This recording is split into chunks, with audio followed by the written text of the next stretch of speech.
Hello, everyone. I'm excited to introduce Ard Lewis today. Ard is a professor of theoretical physics at Oxford, um, and his research interests and his group's interests are really quite varied. So I'm excited for the talk. So looking at his website, his group is doing everything from neural networks to studying biological evolution to algorithmic information theory. So it's really kind of interdisciplinary and seems to be all over between physics and computer science and other stuff. Today he's gonna be talking about simplicity bias in machine learning, and I'm excited to learn more. Myself there. Thanks very much for the invite, and I'm looking forward to also hearing from you. So feel free to interrupt me if you've got some questions. And I've got an hour. Is that right? Yeah. So I'll finish by 5 p.m. my time. All right. So if you're a physicist, then you're taught from an extremely young age that having too many parameters is a bad thing. And there's a very charming little article by Freeman Dyson, one of our great heroes, where he talks about taking the bus from Ithaca in New York and Cornell out to Chicago to visit the great Nobel Prize winner Enrico Fermi with a new theory of nuclear forces, weak interactions. And Fermi asked him, "How many parameters do you have?" And Freeman Dyson says 5. And Fermi says, "Well, my friend Johnny von Neumann says that with 4 parameters I can fit an elephant, and with 5 I can make him wiggle his trunk." And so in the story, Dyson goes back to Cornell with his tail between his legs and realizing that his theory doesn't work. And so we're taught that from a young age. Interestingly, there was, if you like this kind of stuff, about 10 years ago, a group showed that you could indeed, as Van Neumann said, make an elephant wiggle its trunk if you did 5 complex parameters. So this is a little sketch that they did in Mathematica. So that's the idea. And that idea has been formalized, of course, in statistical learning theory in terms of bias-variance trade-off. So typically what you're taught from a young age in machine learning is if you have some model, if you make your model too simple, you can't represent your ground truth function or your data, so you have some error that's due to bias. And if you make it too complex, then your system will tend to overfit. And so you'll have an error which is caused by an overfitting error. That's called by variance. And you want to kind of get somewhere in the sweet spot between those two error types. And a lot of kind of statistical learning theory is based on ideas of this type. And rather than just talking about number of parameters, there's more subtle concepts, the capacity of a hypothesis class, which is something like the size of the hypothesis class, or it's a more subtle concept we'll see in a few minutes. Now, what's surprising about deep neural networks is that we know that their capacity is extremely large. And there are a number of places you can find theories. Here's a nice one by Hanin that basically tells us that if you have any function, you can approximate it to arbitrary accuracy with a neural network. So neural networks are highly expressive. That is to say, they can basically represent any function, so their capacity is very high. So we should expect them on classic bias-variance trade-off to overfit terribly. And of course they don't, and the question is why? And this idea, it's not a new idea, it's a very old idea, but in the kind of modern machine learning literature, it really got a lot of attention by this paper by Zhang et al. About 4 or 5 years ago. In July of this year, I counted 4,000 citations, which is an enormous number. And what they did is they took CFAR10, which is a classic image data set, they randomized labels, and they showed that even with random labels, neural networks could fit the data very well. And so they said understanding deep learning requires rethinking generalization for the same points I just made before. But of course, in some sense, it's not a surprise at all that neural networks are heavily overparameterized, or that they should be able to fit this kind of data. If you randomize labels, it's not surprising they should fit because they're universal function approximators. So why should they not be able to? Really what this paper did is it showed us that SGD, which is the training algorithm, is remarkably fast at finding even these more complex solutions. But the way that was formulated is, given that they can memorize the data, which is what you would do if you randomize labels, why don't they do that when you give them correct labels? What is it about neural networks that makes them work so well? And here's another way of illustrating that. It's a very simple one. So I have a bunch of dots here on just x versus y, 1, 2, 3, 4, 5, 6, 7, 8, 9, 10 dots. And so this is the physicist way of looking at it, you would say, well, should I fit it with a polynomial? Well, I fit it with a low order polynomial, like a 5th order polynomial, then I'll get something with bias, but not too much variance. If I fit it with a 20 order polynomial, I'll fit the data perfectly, but I'll get enormous amounts of variance. And of course, neural networks could do any of these functions, polynomials, and many other functional forms. What's interesting is in this example, I trained a neural network with 1 hidden layer, 2, and 5 hidden layers, a simple fully connected network. And you see they're all giving you roughly the same kind of solution, which is quite a smooth one. And the question is, why? So one of the central theoretical conundrums in neural networks is, why do they generalize so well, given that they can, in principle, fit any function to the data? And so it's a very simple kind of question to ask. And of course, this question isn't new. Leo Breiman, a very famous machine learning person, you might know him from Random Forest, for example, already in 1995, where he was writing a perspective on, I think he said something like 25 years of refereeing papers for NIPS, as it was, NeurIPS, it used to be called back then, had the following, he said, these are his following big questions that he thought people should look at. And the first one was, why don't heavily overparameterized neural networks overfit the data? So already back in 1995, this question was what Breiman considered to be one of the primary questions in the machine learning literature. So it's not a new question. And I want to make a really important distinction, because I've found that in practice with people who come into the field more recently, this is often confused, which is that there are two kinds of questions about generalization, really. I'll call question one the basic one: why don't heavily overparameterized neural networks overfit the data?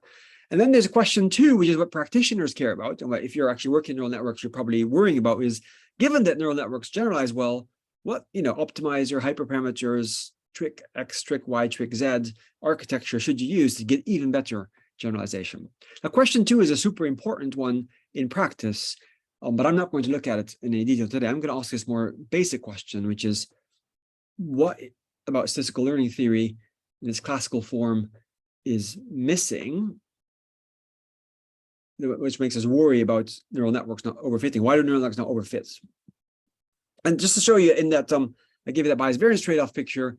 Now, you'll find a lot of papers that talk about double descent, which is the idea that if I increase the capacity of my model, I get this Bias-variance trade-off.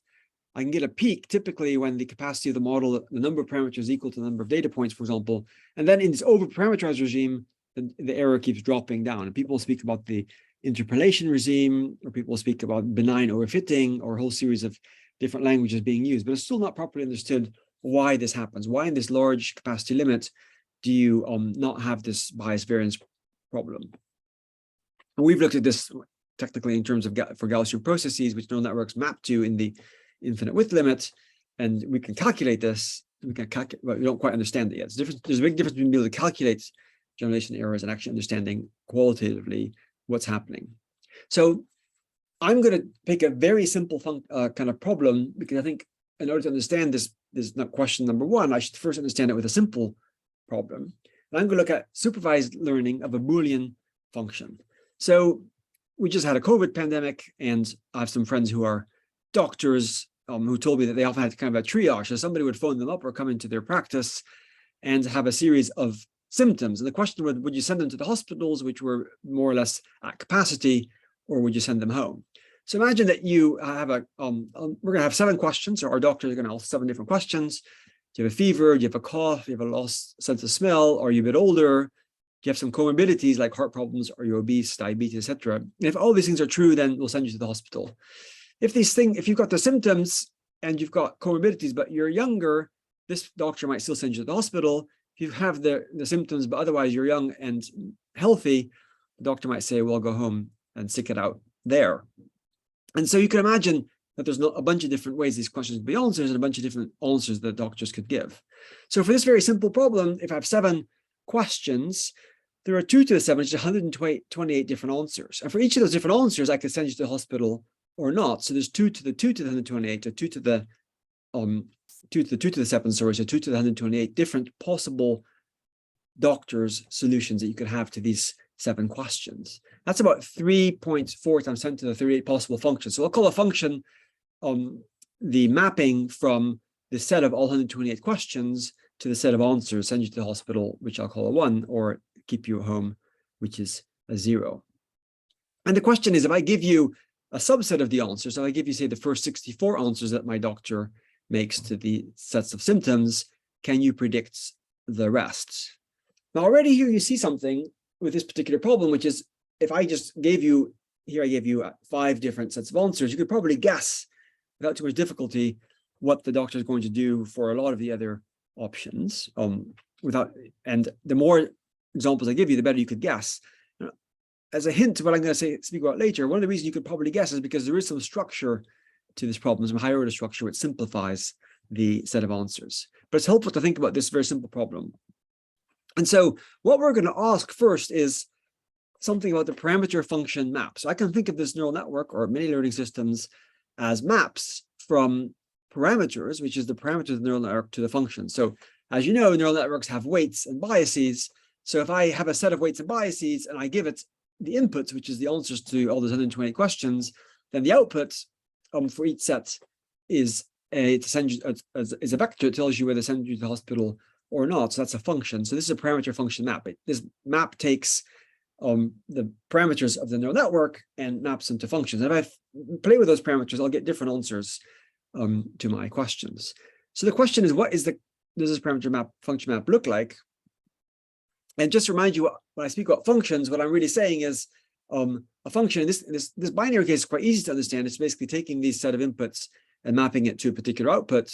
And I can think of this more generally if I look at something like MNIST, which is image classifications of handwritten numbers, then I will call, if this, for example, these are my 5 images and my neural network gives me 50419, so 0 errors on the labels, that's one function. Or if it gets this one incorrect and thinks it's a 7, that's another function. So my functions in this case are going to be maps from my inputs to the output labels that I'm going to give you as an output. So that's basically how I'm thinking about my functions. And then I can ask a very simple question, which is, if I randomly pick parameters of a neural network, how likely am I to get a certain function? And so here we show from this paper that we wrote a few years ago with my student Guillermo what happens. So I've got the probability on the y-axis and the rank on the x-axis here for and our rank functions by probability. And what you see is that the probability drops with rank as a 1 over rank law. It's a Zipf's law for a bunch of different initializations of the parameters. Obviously, parameters typically you take some Gaussian, or you can take a few other parameterizations around 0. And what you find if you randomly pick functions, that there are certain functions that appear with very high probability and others with lower probability. Now, remember, I told you there's 2 to 128 functions. So the mean probability of any function on this system is 1 over 3.4 times 10 to the 38. It's about 3 times 10 to the minus 39. So the functions you're seeing here that we get upon random sampling are a very rare and tiny subset of highly probable functions. And what we then did is say, let's look at these functions and ask ourselves if there's anything particular about them. So what we'll do is we take the list of inputs, outputs, so the 128 answers that the doctor gives, and then we'll use a simple compression algorithm, in case a Lempel-Ziv algorithm. So for those of you in Technion, these are local heroes. And this is a measure of complexity. And what you see is that the most probable function, which appears with about 10% of the time, are functions where all zeros and all ones are the simplest ones. In other words, the doctor sends everybody to the hospital or nobody to the hospital. This happens about 10% of the time. That's what the neural network would assume without knowing anything about the data. So just randomly picking parameters, that's the most likely function it picks. And then as you make the function more complex, you see that you get more and more so more complex functions or have lower probabilities of appearing upon random sampling of parameters. What I'll show you in just a minute is that we have an upper bound here that I'm showing as a red line that we've derived based on algorithmic variation theory that explains this particular behavior. So this is kind of interesting. This tells me that a neural network upon random sampling parameters is exponentially biased towards functions that have low complexity. In this case, Lempel-Ziv complexity, which I'll say is a proxy or a rough measure of Kolmogorov complexity. We can do this. We can show the same probability complexity behavior for some simpler functions exactly. So for perceptron, my student Chris Mingard proved analytically that if you take the simple case of no bias terms, so only weight terms, and you randomly pick parameters, then you get the following exact relationship, which is the probability that you get a function with a certain number of zeros, with t zeros, is given by 1/2 to the power of the size of your your system. So length 128 is 1 over 2 to the 128. That you get all zeros or no zeros, or did you get 1 0 or 2 or 3? And obviously, as you put more and more zeros in, there's many more ways of making those functions. So the individual functions that have no zeros or all zeros have very high probability in the perceptron. And as you add more and more zeros, as your entropy goes up, the individual probabilities on average go down. So this tells you something about the simplicity bias. We can make some slightly looser proofs for neural networks with multiple layers. But this is another way of getting at this question, that simple functions are much more likely to appear than others. All right, so why did we see this simplicity bias? Is this a particularity of the network that we used and the system that we used, or is this something that we might expect to be more general? And for that, I want to take a step back and talk about a kind of very crude intuition that you may have come across before. So this famous kind of infinite monkey theorem, which is a trope in popular literature as well. Even The Simpsons had a bunch of monkeys trying to type out the works of Shakespeare. And the idea is, if a monkey's typing on a typewriter, or for those of you that are younger and don't know what typewriters are, a word processor where input is equal to output, how likely is the monkey to type a particular output like pi? Well, if there are n keys on the keyboard, and you want m digits correctly, then you need 1 over n to the power n plus 1, because you get 3.14, right? So that's 3.14 is 3 digits, but 4 things correct. And as you make it longer and longer, the probability goes down exponentially. And in fact, the probability of getting pi or getting any other sequence of outputs from your keyboard are all equal to each other. So if I look at the outputs of a monkey typing into a word processor, what I'll notice if I wait long enough is that every output of a certain length appears with the probability 1 over n to the power of that length. Now let's think of a different context where instead of typing into a word processor, the monkey's typing into a computer program. Let's say the language C. And I picked this because for reasons that become clear in a minute.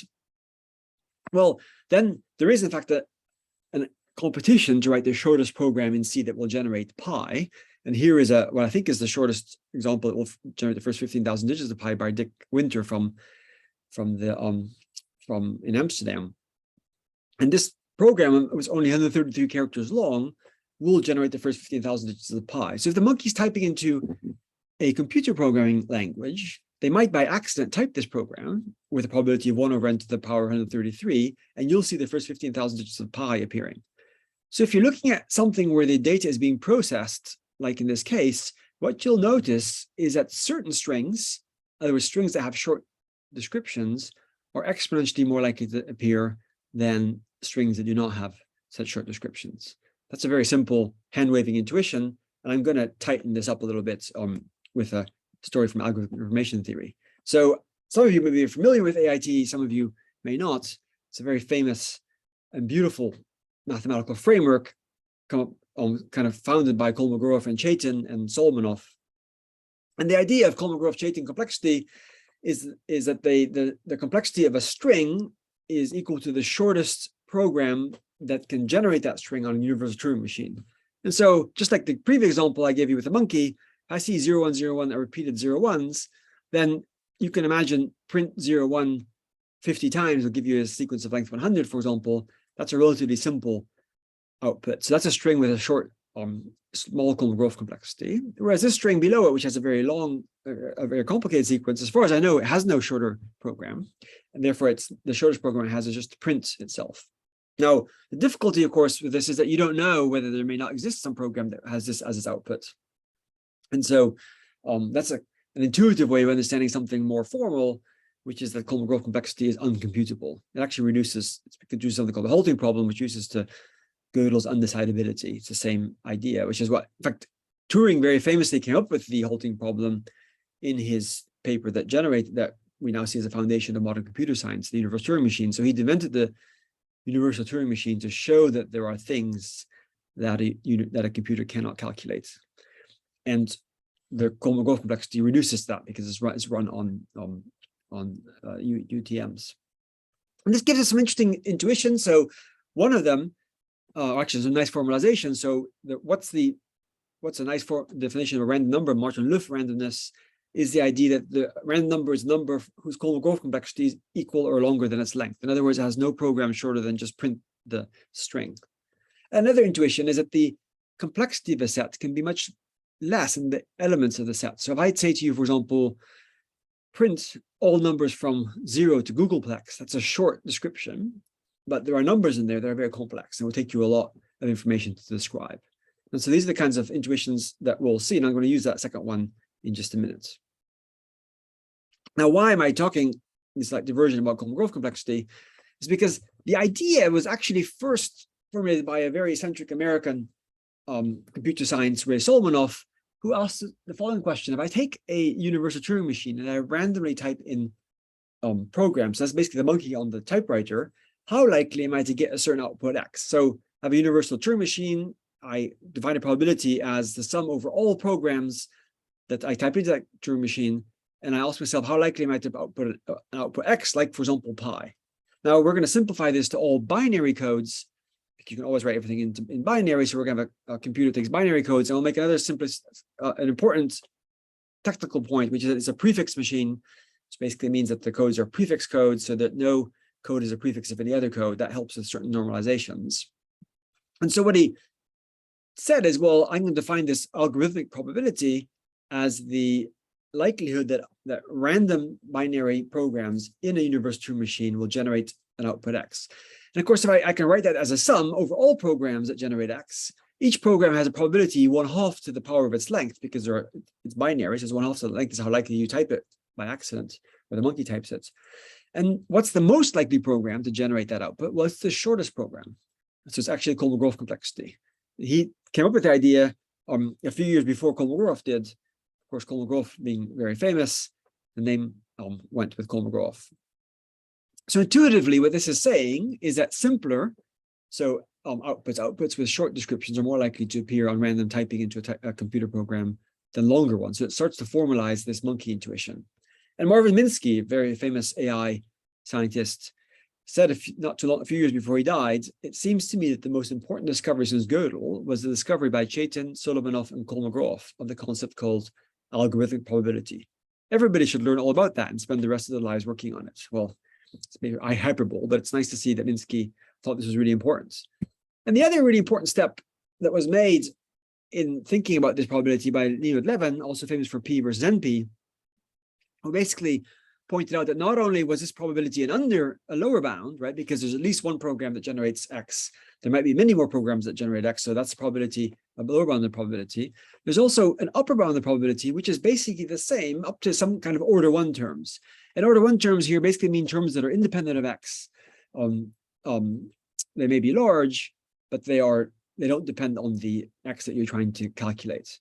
So this is super interesting, because this tells you not only is there a lower bound, but there's also an upper bound, and for large enough X or large enough K, this will could be possibly a very tight bound on the probability that you get an output by randomly typing into a universal Turing machine.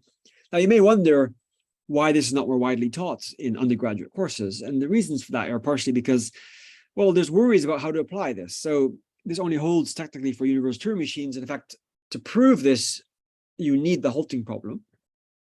So this tells you that it has to be at the top of the Chomsky hierarchy.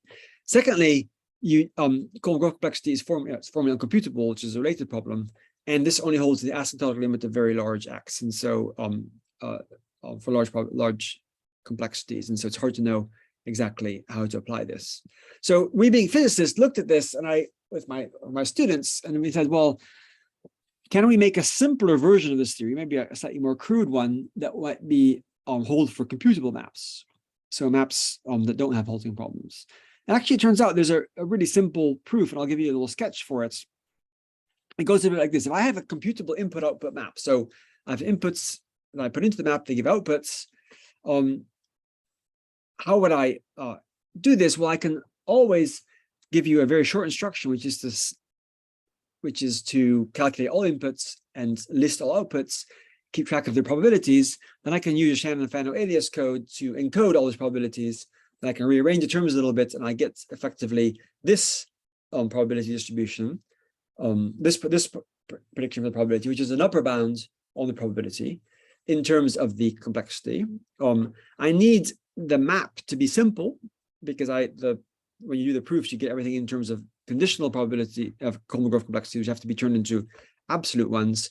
That only works if the map is simple. So the map is simple, so it doesn't take a lot of information to describe the map. Then I should be able to write something like this.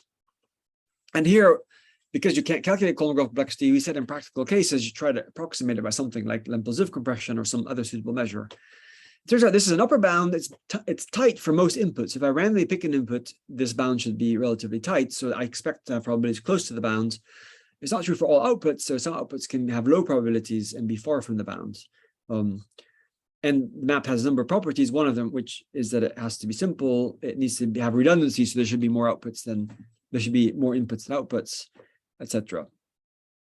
And we also have a statistical lower bound. So we can't make a hard lower bound. We have a statistical kind of lower bound that looks a little bit like Levin's coding theorem.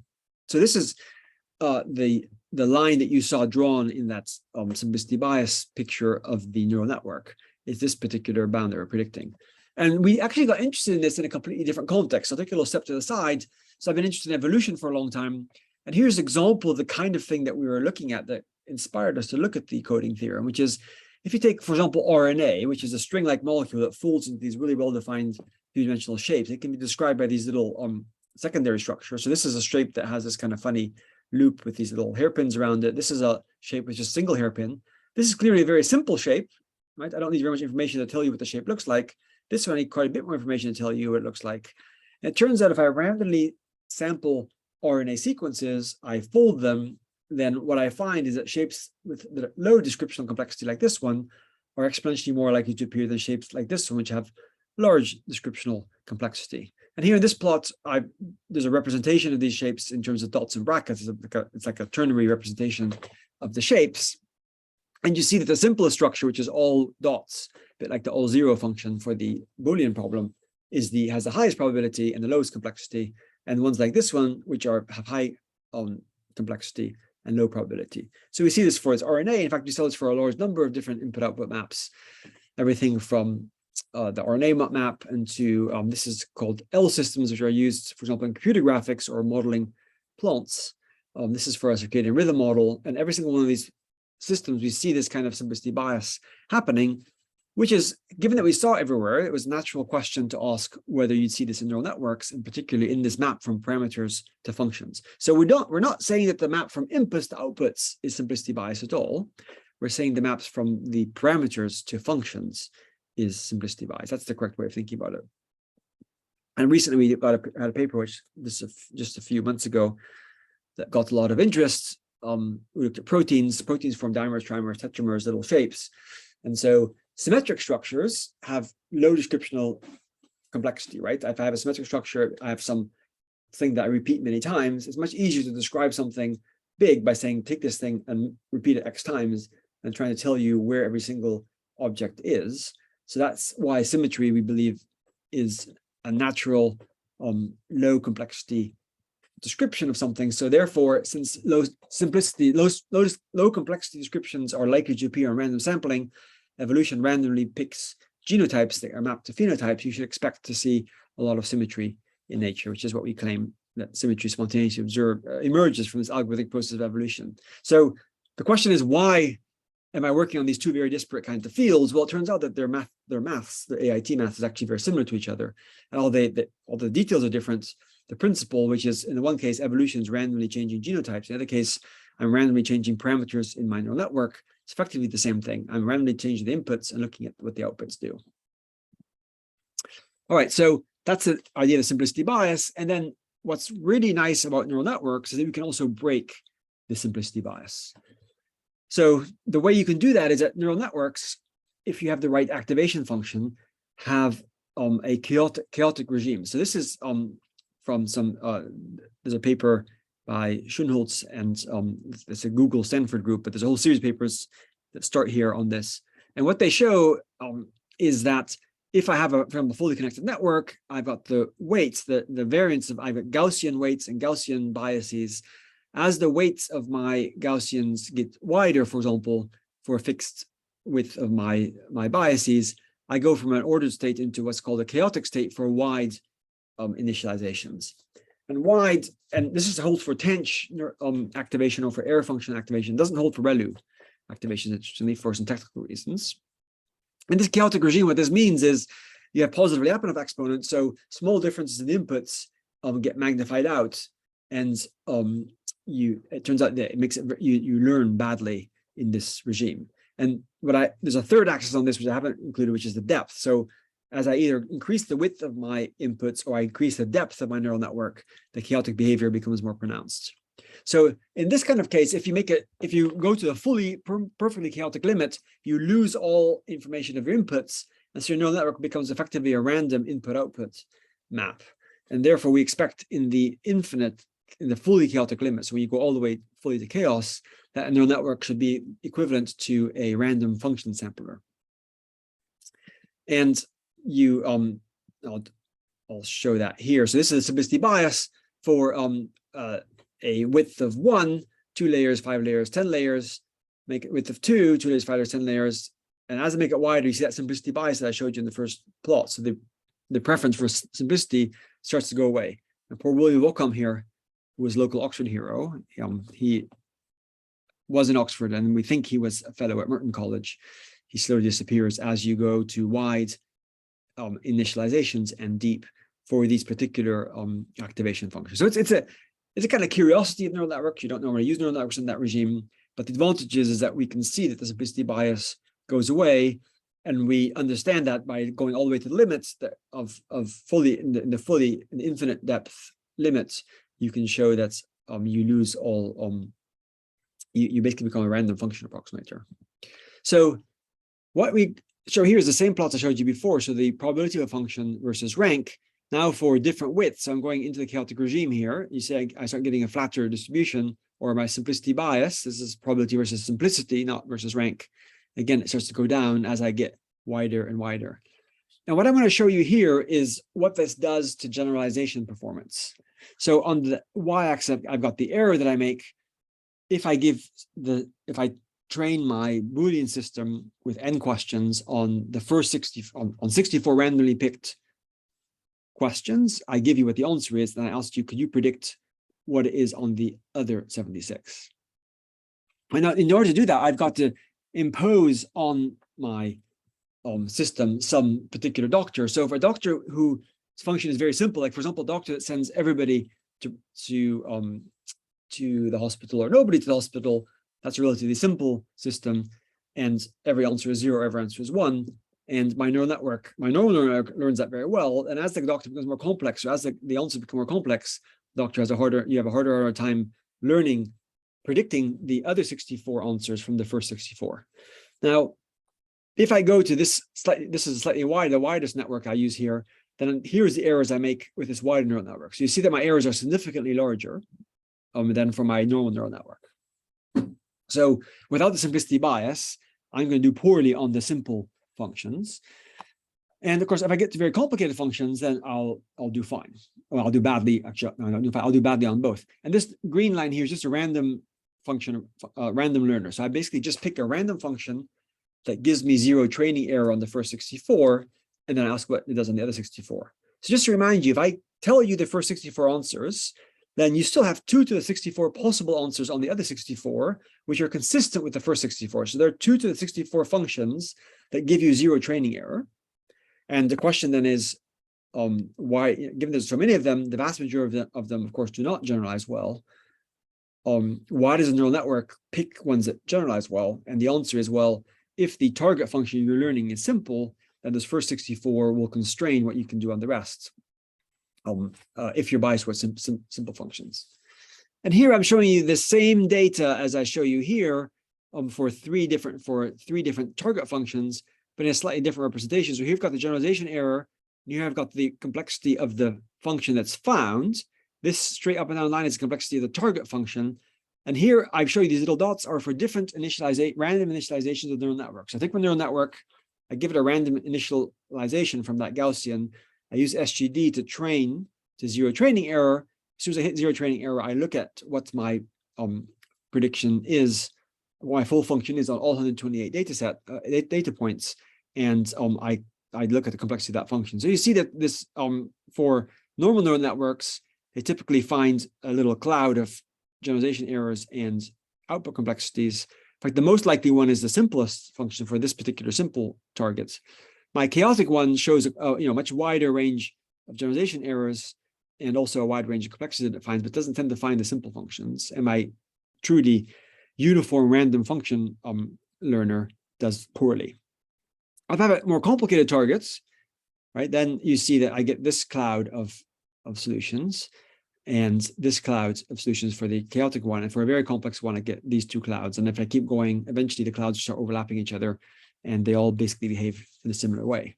Now, what I also have here is a slightly simple version of this. I have a histogram here of how likely am I to get a certain probability and a certain complexity. So that's a probability histogram of a certain complexity. And here's the probability histogram of the error. So I can take this 2D plot and represent it in these two different 1D projections. We're going to look at those again at a different time. So I'm just pointing this out to you because it's important to remember that when you have a neural network and you train it to zero training error, it's still a stochastic model. There's some fluctuations in what the answer will be. And the reason for that is that there are many functions it could possibly pick, and it picks different functions each time. So what you have here is basically a little study of inductive bias.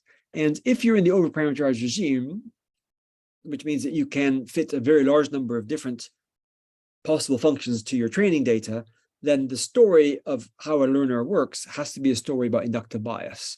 In other words, given that there are, in this case, 2 to the 64 functions that can fit my training data of 64 training set of 64 inputs, I need some kind of inductive bias to pick which ones I should use. If I have no inductive bias at all, in this green case, I'm going to generalize terribly. And if I have some good inductive bias, as I have for the neural network for simple targets, then I should generalize well.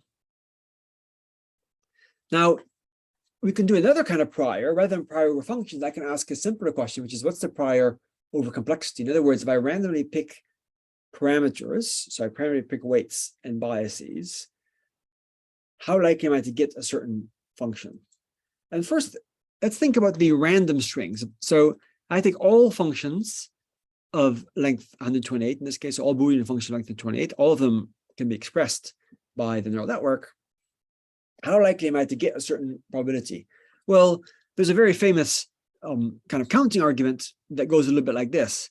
Maybe the simple way of thinking about it is if I take all strings of length 10, there's 1,024 of those, and I want to compress them, I can only compress them by strings that are shorter than 1,024. So how many of those are there? Well, there's 2 to the 9 strings of length 1 bit shorter, 2 to the 8 strings of length 2 bits shorter. That's 512 1 bit shorter, 256 2 bits shorter. And as you go down, what you see really quickly is that you're not going to be able to compress many of those 1,024 strings into much more than 1 or 2 bits. So 75% you can compress by only 2 bits, etc. So that tells you that for an ideal compressor, which is what I was just describing to you, there's 2 to 128 possible functions, and 50% of those can only be compressed by at most 1 bit. Okay, so that's about 127. 75% by 2 bits, etc. So the vast majority of functions are effectively incompressible. So the vast majority of functions are effectively random. Now, what I'm showing here is what a Lempel-Ziv compressor does. Lempel-Ziv 76 is a particular version we're using here on this. So Lempel-Ziv does two things. It gives you a higher maximum complexity than you might expect, and it kind of, instead of having this really sharp cutoff, it kind of broadens it. And that would be bad, except that we don't really care typically about these high complexity inputs. We're interested in the lower complexity, the simpler strings. And for there, we know that this should scale as 2 to the power k. So this is the scaling that we get. So in other words, if I'm looking at all strings of complexity, if I have targets of complexity 80, for example, I might expect to find functions around this area. And that's only a tiny fraction of all possible functions. Now, if I have a Solomon-like prior, so my probability of getting an individual function goes as 2 to the minus k, but the number of functions of that complexity goes as 2 to the plus k, then these two should cancel each other. I should get something like a flat prior on k. And for the neural network, that's what I get. So the probability of getting a function of certain complexity is roughly flat. At high complexity, you start seeing this curve dropping down a little bit, which we think is partially an artifact of Lempel-Ziv. If I have a chaotic neural network, so I don't have quite 2 to the minus k, but 2 to the something slightly less than minus k, to the 0.9 times minus k, for example, then I can't overcome this exponential growth in the number of functions with complexity, and I start getting this, I'm much more likely to pick complex functions than simple ones. And it's this bias towards simplicity that allows a neural network, we think, to work well on simple outputs, and the chaotic one, although it could pick that simple function, because the vast majority of functions that fit the data are complex, it's going to be biased towards those. Even though individually the highest probability function it's going to get is a low complexity one, it gets overwhelmed by the kind of density of states, the number of functions that are complex. So this is a very simple argument, right? I'm just doing a counting how many functions there are. The nice thing about this Boolean system, you count everything is easy, and I see immediately that there's something special about the 2 to the minus k prior, which is that it basically cancels out the natural growth in number of functions and gives me the access to a wide range of different complexities. That's good. So, but I'm also going to do something else very simple, which is I'm going to just look at this question from a Bayesian perspective. So here I have the posterior for training on a training set, and what it is so here I have I have a prior over functions, shows me how likely a function is to appear in the first place, which is the thing I was just showing you. Then I've got a likelihood, which for this system, if I train to 0 training error, this is extremely simple. So my likelihood is 1 if my function gives me the correct answer on the data, and it's 0 other words, because I'm only conditioning on functions that give me 0 training error. And then I normalize by this marginal likelihood, right, which is the probability of the training set S. And this is actually equivalent to how likely am I upon random parameters to get a 0 error. It's a sum over all functions that give me 0 error times the prior. And so what's interesting is, if in this particular case that I trained to 0 training error in this Bayesian picture, the posterior probability of a given function has the same bias as the prior does. It's either equivalent to the prior up to a constant times the prior, right? So it's the prior divided by the marginal likelihood, which is the same for every function for a given training set, or it's 0. So that's kind of interesting, because it tells me the posterior probability, the probability of the prior kind of maps through. What I don't know how to calculate very easily is this likelihood. I can calculate it theoretically, but not that easily analytically. So what I'm going to do is, again, a slightly crude approximation. I'm going to take my prior and average it over all possible test sets. So for example, in that example I just gave you, where I picked 64 inputs, I picked them at random from the set of all possible ones. I'm going to ask not what the prior is for a particular S, but what the prior is averaged over all training sets. That's just the, so the posterior is what's averaged over all training sets. So I can take that training set, average it over all possible training sets. And then it's not hard to see that if I make 1 or 2 approximations, one of them, which is that I can, that the ratio of the averages can be approximated by the average, the ratio of the averages, right? So the average of the ratio is equal to the ratio of the averages. Then if I have a particular function, how likely is that function to give me 0 training error on m randomly picked training examples? Well, it's 1 minus the error that it gives on average to the power of the number of training examples that I pick. And that's nice. So here, what we've then done, and then what's the denominator? It's just the mean of the marginal likelihood, which for large enough training sets should be very concentrated and close to the average values, the individual values. Approximation shouldn't be too bad. It's still a pretty crude approximation, but it's the simplest one we can make. So what does this property 1 minus the average, the error that the function would make, look like as a function? So let's say I've got a target, which is this line right here. Then what I see here is I picked a whole bunch of functions at random, and for each of them I calculated what 1 minus epsilon is. So if this 1 minus epsilon is equal to 1, then my error is 0, right? So I have a function here where it has exactly 0 error, which is the correct function. If I have the correct function, that doesn't matter which training set I pick, I always get 0 error. For other ones, I get 0 error with a different probability, and this is basically 1 minus epsilon for every function. There's tons of functions at different complexities that give me different values because there are different functions.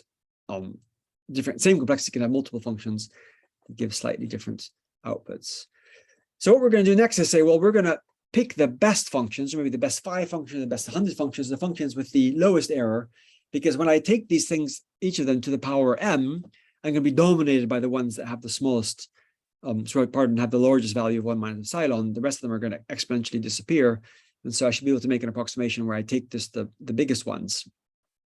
And so what we are doing in this picture is I'm just showing you for different target functions what happens to this 1 minus epsilon thing for the top 5, or it doesn't really, we did the top 5, top 10, top 100, doesn't really matter very much qualitatively.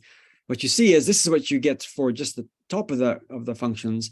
And then as you take this to higher power, obviously this all gets squashed away in this simple exponential form. So for larger and larger training sets, your likelihood basically narrows to something close to the target function that you're looking at. And these are different simple, medium, and complex target functions. So what we can then do is ask ourselves in this very simple picture, what happens? Can we make an approximation for our posterior probabilities? How likely am I to get a function given a certain training set, if I average it maybe over training sets? So what we're going to do is something very crude. We're going to do this calculation in k-space and make a decoupling approximation where we assume the prior and the likelihood terms can be calculated separately. So just to remind you that these priors, they're flat in the normal regime, and they're quite speak towards complex functions in the chaotic regime. And so if I take these and I multiply them, I should be able to predict for you what the posterior probability is that I get a certain function of complexity k, given my training set of size 64, in this case for a target of 66. So this is the normal neural network probability distribution. Is how likely am I to get a certain function of complexity k. I showed you that distribution already on that scatter plot that was on the top. And this is what I get for what I predict to see for the chaotic neural network. And what's kind of interesting is for these different targets, okay, and for different sizes of my training set, so 32, 64, and 100. What I'm showing here on the top is my decoupling approximation for that probability distribution I get that my neural network, which is by the way trained by SGD on this training set to 0 error. How likely am I to get that particular distribution of functions? On the top, I show what my Bayesian prediction is, and the bottom, I'm showing you what SGD does. Okay, and you see that with the exception of the very large training set, where for the simple function, the simple one, I'm predicting a much larger complexity on average for the chaotic one than I see. Otherwise, I'm doing remarkably well. I'm basically able to predict qualitatively, at least, exactly how this SGD trained neural network behaves as a function of data complexity or as a function of training set size. And what this is telling me is that the simplicity bias in the prior and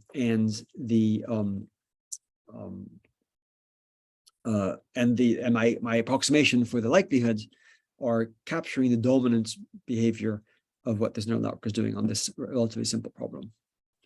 And I can do something else which might be interesting to you, that like people who like bounds, you can calculate typical bounds as a slightly messy plot, but I'm showing you the error as a function of the now I'm going to do something with my learning problem. So I'm going to run my neural network, for example, or I'm going to run my my uniform random function systems where I pick a function at random. But I'm going to add an extra cutoff. So for example, this is a target function of around just above 40. And what I'll do is I'm going to calculate my error as a function of a cutoff complexity. So I'll only allow functions with complexities lower than this cutoff. So if my cutoff is below the complexity of my target, then I get an error. I cannot get 0 training error, not surprisingly. And so I'm getting some kind of bias. But once I go above that complexity, then obviously that particular function is one of the functions that's in the hypothesis class. So I come to what's called the realizable limit.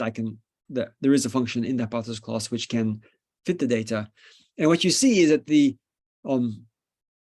this green line here is the random learner. It actually, not surprisingly, as you make that Occam's razor cutoff larger and larger, it does less and less well because you have more and more functions that could possibly fit the data and doesn't know which one to pick.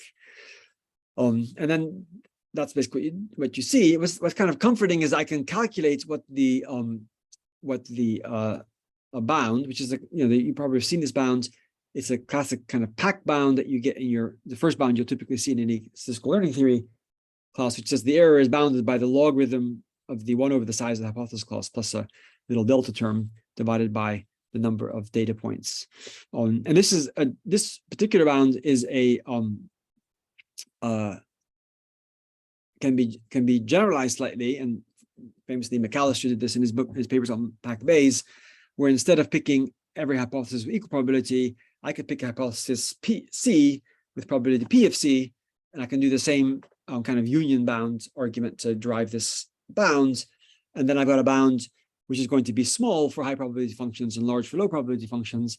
This can be generalized one step up, as McAllister did. You get a mean generalization error where you have it in terms of P of U, which I called P of S before, basically in terms of the marginal likelihoods. And so what this is telling you is that if you have a system where you have some kind of inductive bias towards a particular type of function, and that's a good inductive bias, so it somehow represents something about a real system, you should getting much smaller errors. And what you see with a neural network is that neural network, if you only allow the neural network to you run the neural network, you see what function it generates, you see whether it obeys your Ockham cutoff, and then you allow it or you don't, you do get a slightly better generalization, but not much. Even if you don't put that cutoff in, it more or less behaves in the same way. So the neural network has this automatic Occam's razor cutoff, which you can see that as you go to higher complexity, it's still picking effectively simple functions. And interestingly, if I give the neural network very complicated functions, so one that's closer to the maximum complexity, then neither the neural network nor the random learner does very well. And by the kind of no free lunch theorem, which tells you that doesn't matter what inductive bias you give, if you average that over all possible functions, you're not going to do any better than a random learner. Indeed, the neural network does not do as well, they're slightly worse than a random learner in this case. It's just kind of comforting that these classic things that you've been seeing in your basic introduction to statistical learning theory all work for this system. So some of you may have been worried, which is, why am I making all these arguments based on the parameter function map, based on just averaging over Bayesian, using a simple version of Bayes' theorem without worrying at all about SGD? And that's because, obviously neural networks are trained using some kind of gradient descent method, typically stochastic gradient descent, some variance of SGD. There's huge literature on various variants that you could use. And one of the big hypotheses, or I think it was the dominant hypothesis in the field, was that somehow the fact that these neural networks generalize well is some property of SGD itself. Well, the reason I don't believe that story is because of the following. So this is a paper we wrote just recently, where we did a very simple experiment. We took, in this case, a fully connected network on MNIST, but we did a whole bunch of different systems as well. And we asked if I'll train on, in this case, 10,000 images. I'll test on a small set. I'm going to binarize it, just make life simple for myself. So I've got 2 to 100 possible functions. And I ask myself, how likely is SGD to converge to a particular function? And here you see this SGD. This is the function that, this one here is the function with the highest probability. About 30% of the time it converges to this one. Maybe about 15% of the time it converges to this one, etc. This is a particular function which makes 1 error. This is a function which makes 2 errors on this particular test set. And on the y-axis, I have here a Gaussian process, which is basically a system which is equivalent to randomly sampling parameters. And I find that it gives me exactly the same. So I know nothing about, there's no SGD, there's no gradient descent, there's no derivatives, nothing of that nature. And it basically is giving me the same functions with very similar probability to what SGD does. In other words, SGD is a very powerful optimizer, but the particular functions that it converges onto are not that different from the functions you would get if you randomly sampled over parameters on initialization. And a way of thinking about that very hand wavingly qualitatively is to say, well, you've got some very complicated loss landscape. You're trying to find some kind of local minimum, and because this is overparameterized, there's many different local minima that will give you 0 training error, and the ones that have large volume, or so they're basically high probability upon random sampling, are also going to have large bases of attraction. So you're much more likely to fall into those than you are to fall into these, which are also giving you 0 training error, but have a much smaller probability.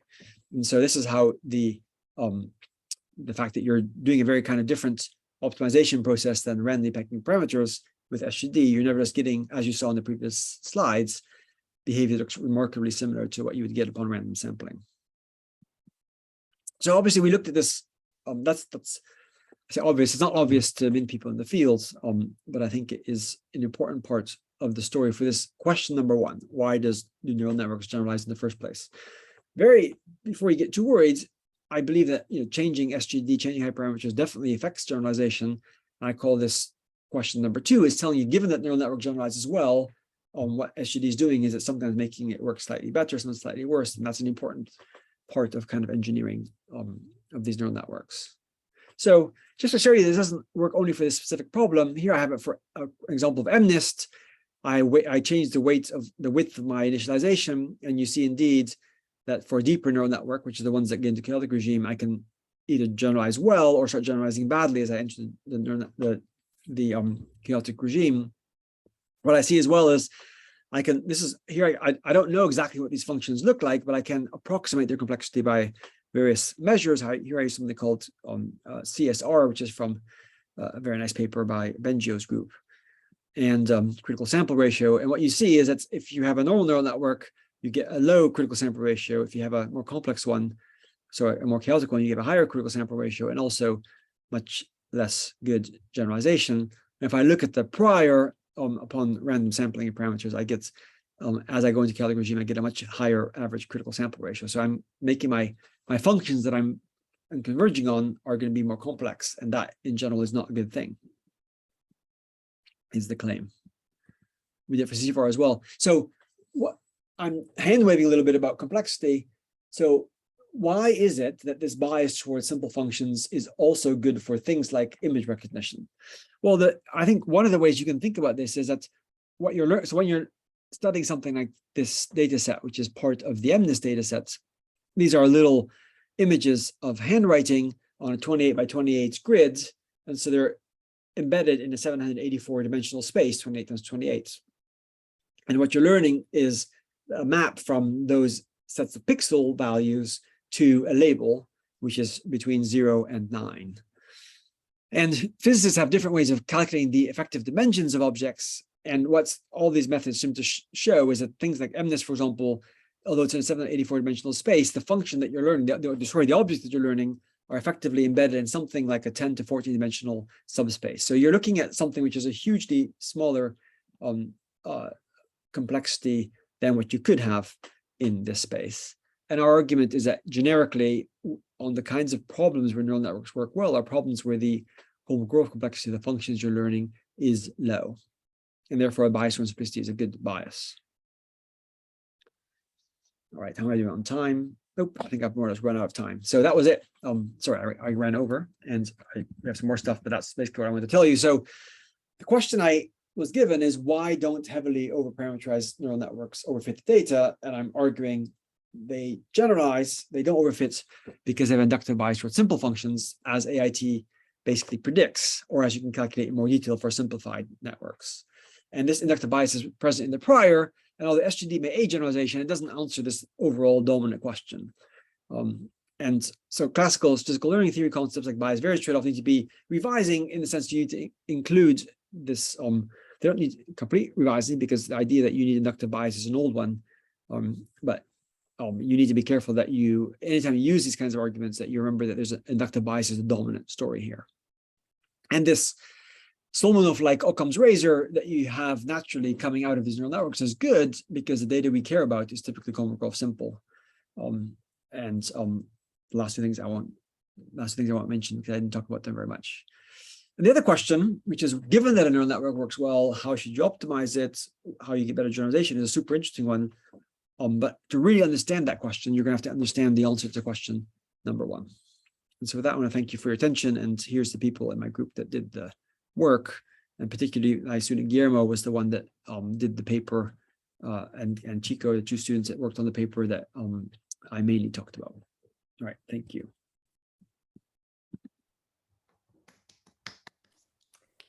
Thank you. Thank you.